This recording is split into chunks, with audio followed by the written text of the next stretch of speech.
আজি 12 তাৰিখ দেখোন গাৰ্লফ্ৰেণ্ডৰ বাৰ্থডেও আহি পালেহি যেহেতু এটা বাৰ্থডে গিফ্ট বাৰ্থডে বুলি ক'লে অলপ বেলেগ এটা বস্তু দিব মন যায় অলপ বেলেগতকৈ অলপ বেলেগ এতিয়া কি দিম একো ভাবি পোৱা নাই অলপ ইনষ্টাগ্ৰামটোকে চাই আৰু চিৰঞ্জীৱ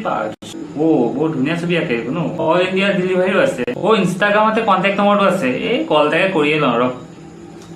হেল্ল' হয় কওকচোন বাৰু চিৰঞ্জীৱ আৰ্টছ হয়নে বাৰু হয়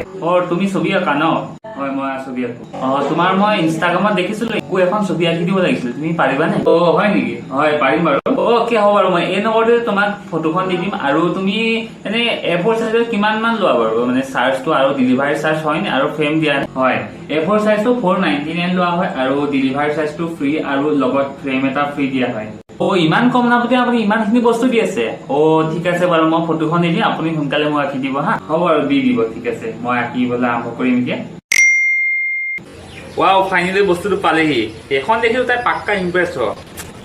তুমিও যদি এজনৰ নিচিনাকে নিজৰ লৈ বা নিজৰ প্ৰিয়জনলৈ এখন স্কেচ গিফ্ট দিব বিচাৰা চ' মোক কণ্টেক্ট কৰিব পাৰা মোৰ কণ্টেক্ট নম্বৰটো তোমালোকৰ স্ক্ৰীনত ওলাই আছে চ' কণ্টেক্ট কৰিবা আৰু অতি